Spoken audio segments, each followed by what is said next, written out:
Damnation Part 1 Official SCP-2982 Documentation. Level 4 Access Required.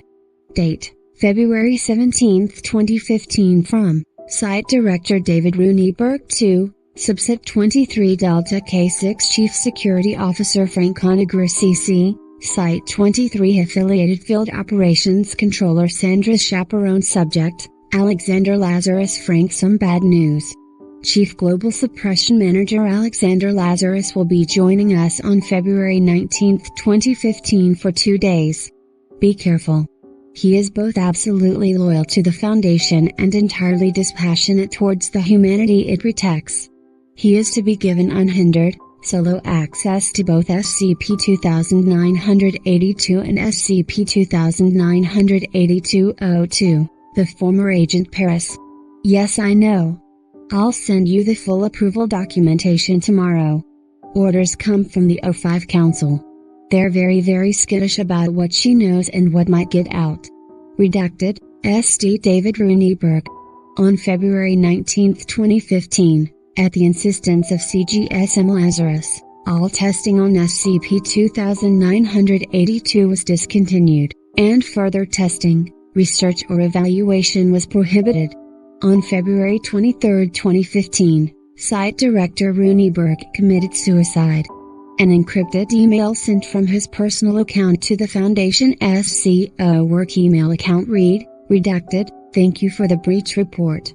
It's not proven but I think we both know Lazarus has the phone now. He interviewed Carol for 6 hours. He had sole access to both. I am truly sorry, Frank. You're blameless, at least. Just following orders.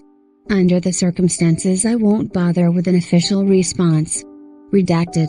Current situation, current location of SCP-2982 and Alexander Lazarus is unknown.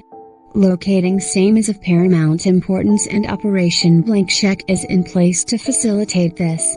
On March 3, 2015, O5 Council Member 07 received a 43-second anomalous video message which showed her sleeping in bed, with Lazarus standing naked over her. This is proof positive that Lazarus is now actively using SCP-2982, reasons unknown. SCP-2982 was misappropriated with only 37% of Core 1/contact tests completed, and 0% of Core 2/structure tests complete. Conclusions: the Foundation cannot confirm the full extent of the anomalous properties of SCP-2982. Redacted, plus Alexander Lazarus picked his way through the gravestones and found his way at last to the crying tramp. The last few days, though productive in their own way, had been somewhat lacking in closure. Today would help. Today, all wrongs would be righted, all previous injustices would be cleansed from the sleeping, oblivious world. "Excuse me," he said. "I need a moment of your time." The tramp looked up from his graveside vigil and blinked into the sunlight. He tried to look into the man's face but it was silhouetted and impenetrable. He turned his gaze downwards instead, a business suit, very new and probably expensive. Tailored, maybe. Trousers with a razor-sharp crease. Unscuffed, virgin shoes. No traces of dirt or mud or water stains. The body the clothes adorned worked out. The man was lean and tall, mid-50s with a military bearing. Precise, efficient. Lazarus nodded towards the gravestone. "Who was it?" "Robert Francis Catterson," the tramp replied. "A good man." "You knew him?" "He was a good man," the man repeated. "Died of a stroke. Did lots of work for local folks. Fought against the KKK in his time. Died of a stroke. His funeral, still hurts to remember it.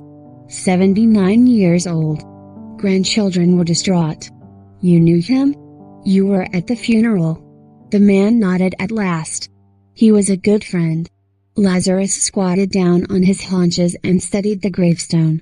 "Your good friend died 30th of March, 1913. He died 102 years ago." "I know what you're thinking," replied the tramp. "And I don't care. I know everyone who's died. How and when, too." "True, said Lazarus. He massaged his chin, stroking it with forefinger and thumb. Hope you don't mind me saying, but you look hungry. He opened up a wallet. It was uncreased and smelt new, as if it had not been opened before, and brought out 2 crisp $10 bills. He held them out. The tramp accepted them quietly. What's your name? I don't know, said the tramp. I know, confided Lazarus. The tramp raised his eyebrows. I know who did this to you, this whole I know how everyone died thing, and why. You're part of a bigger picture. He looked down, noticed a speck of dirt on his shoe, and wiped it off with his handkerchief. How about we help each other out? You walk away with your name, and the name of the man who did this to you. You can do that? I have contacts, said Lazarus. Although if you want revenge, you'll be too late. The lowlife responsible is no more. Dead? Lazarus nodded. Yes, he said. Died earlier this month. Help me and I'll give you his name and you can go piss on his grave or something. He shrugged and pulled a packet of cigarettes from his jacket. Smoke? I don't, the tramp said. Me neither, said Lazarus, putting the box away. Handy to have though, just in case. Listen, I know the name of a dead man isn't much closure for you, but it's something. Okay, the tramp said. What help do you want? You want to find someone who's dead? I need their names, and dates of birth or death if possible. Small price to pay, Lazarus noted. There was a pause, and then he stood up again, his shadow casting a long thin shadow against the grave. Angela Knowledge Gwandoya. Can't be too many of them. Lived in Beacon Hill. The tramp immediately started to sob. You okay?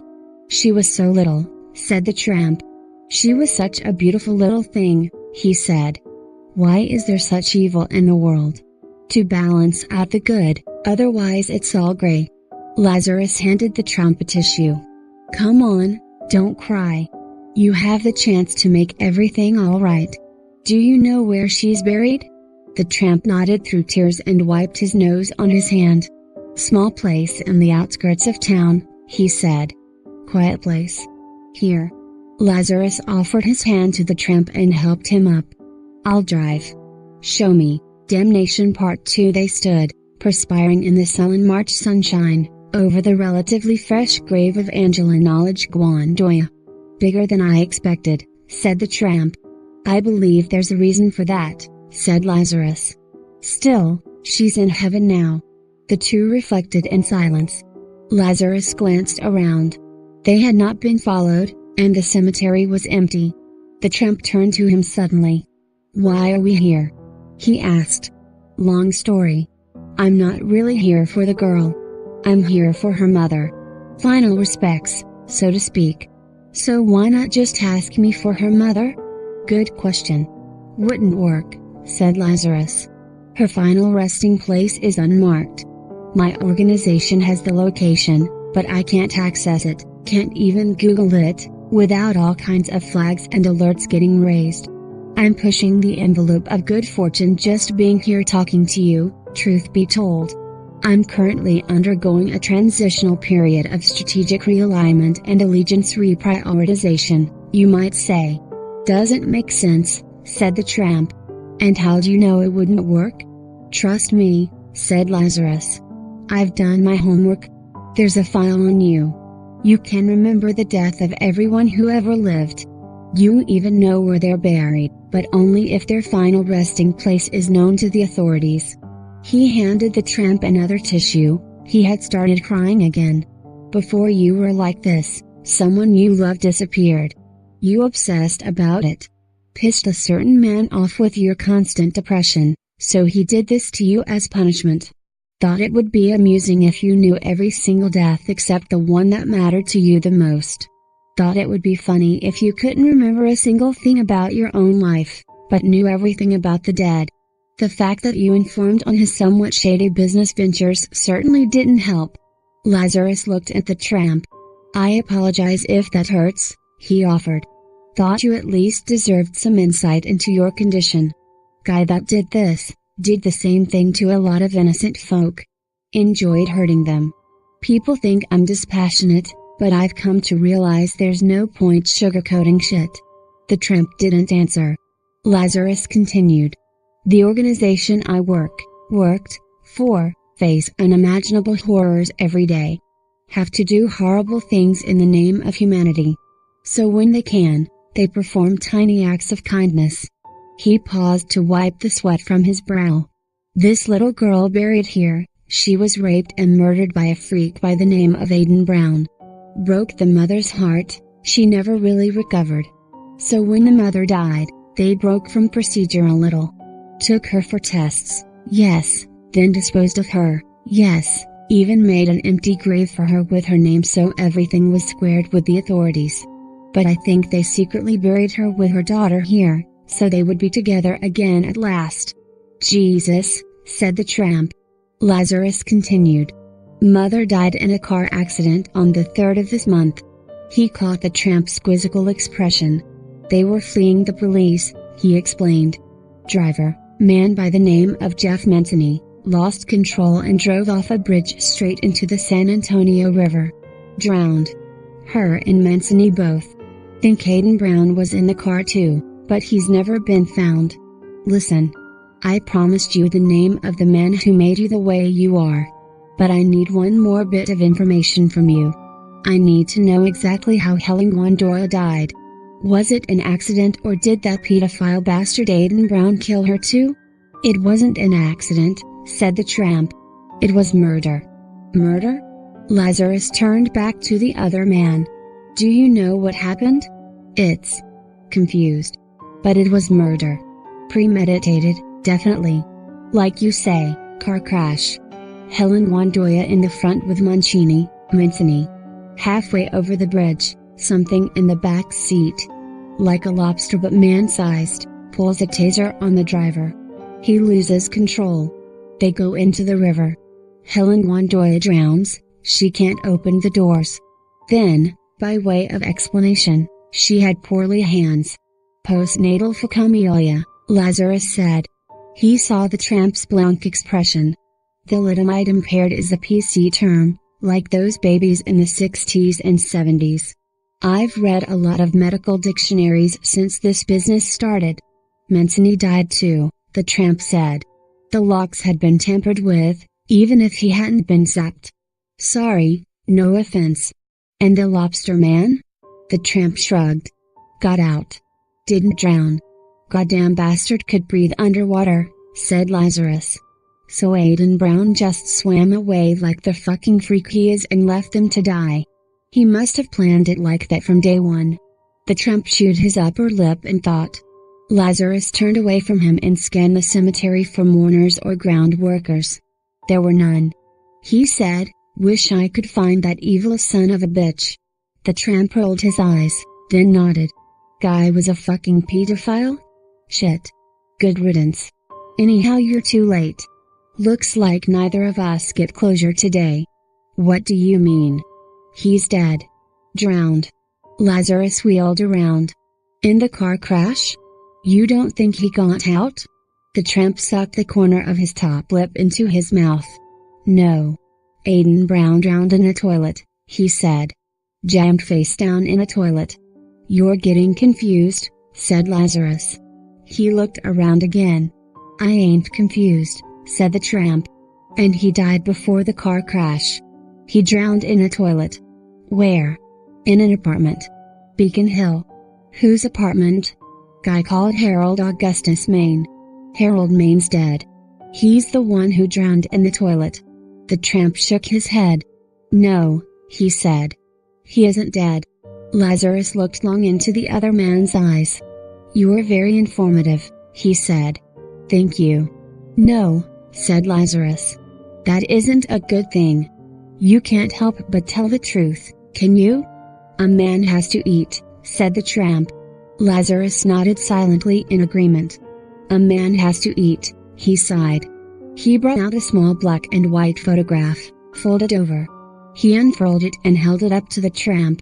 You've been a great help to me today, he said. But I think we're done here. He tapped the photograph with his free hand. What do you see? The tramp scanned the picture briefly. "It's just a couple kittens in a basket," he said. "Why am I looking at this? Why do you think?" "Because." The tramp looked confused.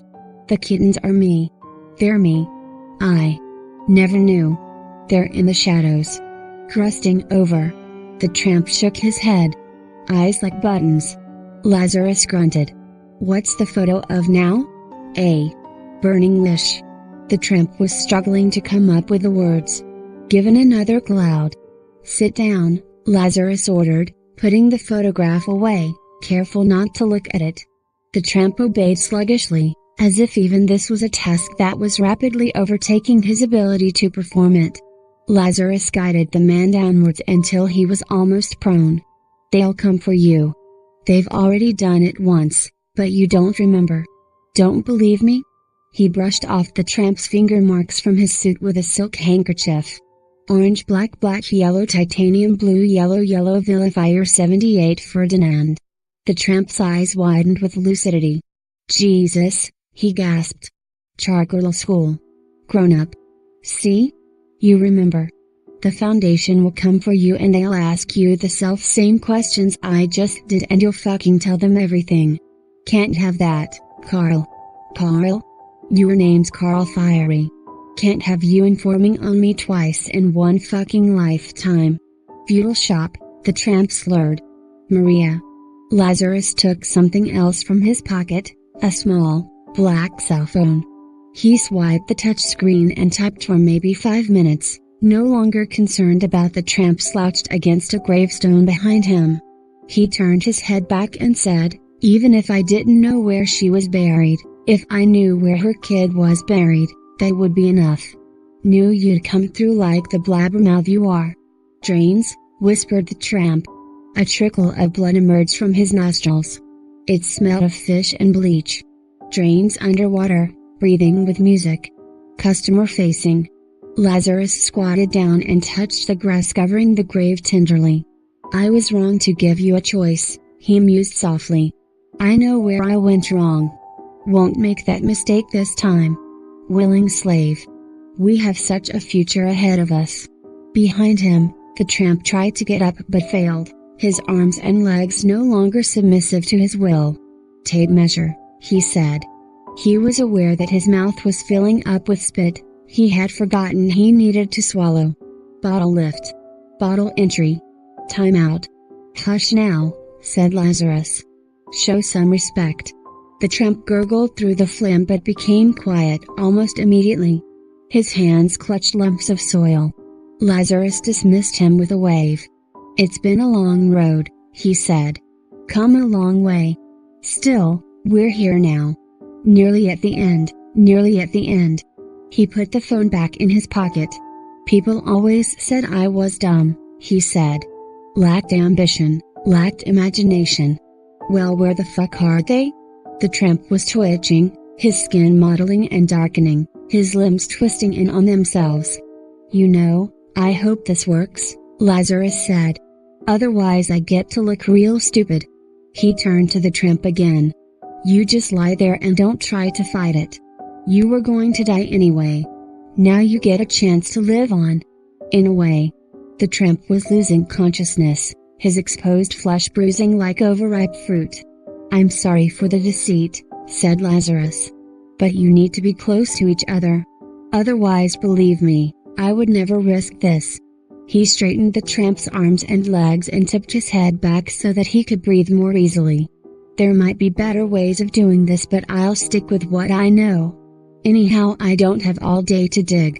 "Please," the tramp said. Lazarus mopped the man's brow with his handkerchief and started to loosen his clothes. "Apologies," he said. "But you stink." "Not your fault. But you stink. I can't have you smelling or looking like this." Having unbuttoned the other man's trousers and shirt, he started the long task of undressing him completely. Plus Lazarus waited nervously. The tramp had expired unceremoniously half an hour previously in a glut of vomit and formaldehyde, his skin darkened to the point of brownish purple. But even now, as he worried whether he had done the right thing, and looked around again for witnesses, He saw the love of his life take shape in the corpse's ruined features and knew that all was well. He took his suit jacket off and wrapped it silently and tenderly around the elongating, blossoming form of Helen Gwandoya as her body subsumed that of the tramp, the purple darkening into ebony and the limbs unfurling into graceful, balletic elegance. The eyes were open but glassy, dull, unseeing, her chest still, her breathing non-existent. She was here, at last, but she was dead. Really, most sincerely dead, he thought. Lazarus took the phone from his pocket and swiped the screen. Nearly fucking forgot, he said, and, having navigated to the contacts, typed the single word into Helen Gwandoya's details. Resurrected. He sat back against the gravestone and waited, like a child on Christmas Eve, for the future Mrs. Lazarus' first faltering breath.